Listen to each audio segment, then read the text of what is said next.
We've just seen a fascinating Qatar Prix-Foire. It's a race that I could talk to my next guest about straight away, but we're going to concentrate on yesterday's Ladbrokes St Leger, because I think it's fair to say, even if you backed Enki yesterday, you really wanted Camelot to win the Triple Crown. He didn't. Aidan O'Brien hasn't become the first trainer to win all 5 British Classics. But was there a reason other than the fact that Camelot wasn't good enough on the day?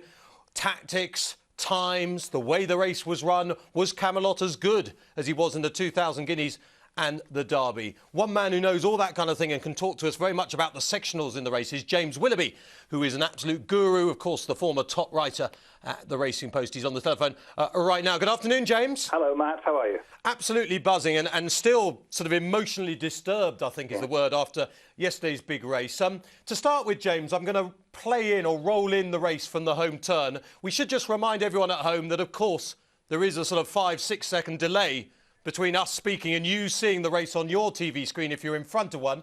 But let's just confirm to everyone at home right now what exactly we're looking at here. This is Camelot. Well, the first feature of the... This is your eventual winner, Enki. This is the pacemaker who will drop back and eventually fall into Camelot's lap at one stage. So we'll roll this in from the home turn, James. You will be a few seconds behind. My telestrator has just absolutely corrupted itself, so I can't actually roll this in at all at the moment, but hopefully someone in control will just start the tape. And James, talk us through what happened from this stage. Well, before we roll the tape, Matt, one really important feature of the St Leger was the strength of the early pace. Now, Aidan O'Brien afterwards blamed himself for not running a pacemaker for Camelot, and I think that is the first point we should make. In fact, to the 4 furlong pole, which they've just passed there, the field took 6 seconds longer than in 2011, when Boutelesi set a strong pace for the Mass Marble, the eventual winner, his stable companion. In this race, the pace was just picking up as the field ran down to the 4 pole. These horses, as you see them now, are accelerating. From the 4 furlong pole to the 3 furlong pole, both Enki and Camelot, who started his run from just behind the eventual winner, covered that furlong in about 11.5 seconds. There were some extraordinarily quick times on the straight course at Doncaster yesterday. I think this track is a bit like Ascot in that it has there's some strange features, some strange track speeds from occasions. So there you've got them down to the 3 furlong pole. Now, it's this next part of the race which is the most interesting, for it's the fastest part of the race, the hottest part of the race, as I tend to say in my analysis. In fact, they took 11.2 Enki and 11.3 Camelot. Camelot took about a length longer to cover 3 down to 2, simply because he was in a bit of traffic. But you can see Enki in front of him beginning to accelerate under Mikel Barcelona. And as they come down to the pole, you'll just see that Joseph O'Brien's in a bit of a pocket on the inside.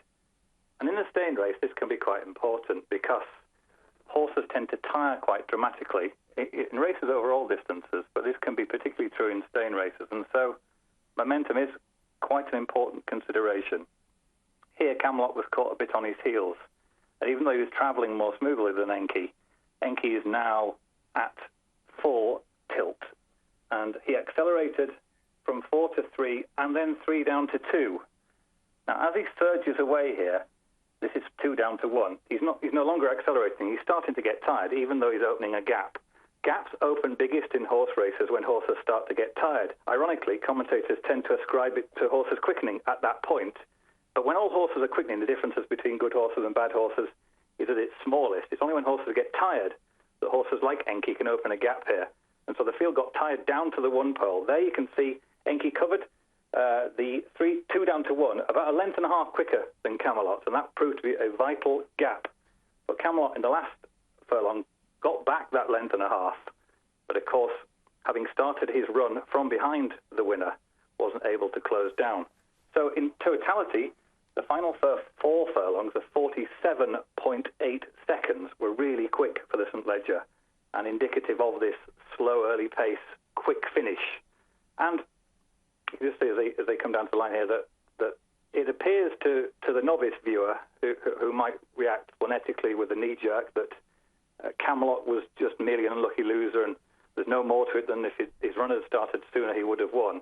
people in horse racing are very fond of boiling down complex races to one factor. But the truth of horse races is they're multifactorial. It's a bit of everything that causes horses to win and lose. There, confirmed for you on the screen, are the sectionals for the St Leger that I've just described. So you can see Enki stole his ground down to the furlong pole. Camelot clawed it back towards the end. Now, here's an important consideration of all pace analysis. It's easier to gain length when horses are travelling slowly at the end of the race than in the hottest part of the race. So I think the evidence here, Enki gained his ground in the fastest part of the race. Camelot clawed it back more cheaply towards the end. I think Camelot was anything but an unlucky loser on the day, and I think other factors were at play, Matt. The other factors are the crucial part, James, because for me it still boils down to the question, if this race was run exactly the same, with the same pace maker, would Joseph O'Brien do things differently next time? And in my book, James, he would. However, of course, that is with the benefit of hindsight, because we now know what happened yesterday. I'm going to roll in, for me, what was the crucial part of this race. And Barcelona was almost Kieran Fallon-esque at this point of the race that I'm about to roll in now. Just watch the blue here, the Godolphin blue. I don't know why I'm pointing it out. It's fairly obvious which horse is blue, but I am pointing it out. But watch Barcelona here. Now, he starts pushing along at the 3-pole. It's almost like Kieran Fallon, where he's rowing along in the middle of the race and you're thinking you're off the bride and you're not. Now, Joseph's sitting absolutely motionless at this stage. I think it's fair to say any form student would say that, James. And for me, this was the crucial part of the race where Mikael was gaining momentum, whereas Camelot effectively, as a racehorse, must still be switched off. Yes, I would agree with that. But of course, the thing we must always take into consideration is that we know what happened after this, whereas Joseph O'Brien at this particular junction did not. And he was riding a similar, in fact, a more enterprising ride than he had done in the Derby, for example, or in the 2,000 Guineas. And so he had no indication. He didn't know exactly what Camelot was going to find off the bridle, and he was riding him as per instructions. He was riding him patiently. He was allowing him to run as evenly as possible. What possibly undid his tactics was the fact that the last 4 furlongs were very quick. It was hard to gain ground in those circumstances. But still, it's very hard to look at the sectionals and infer that the best horse did not win.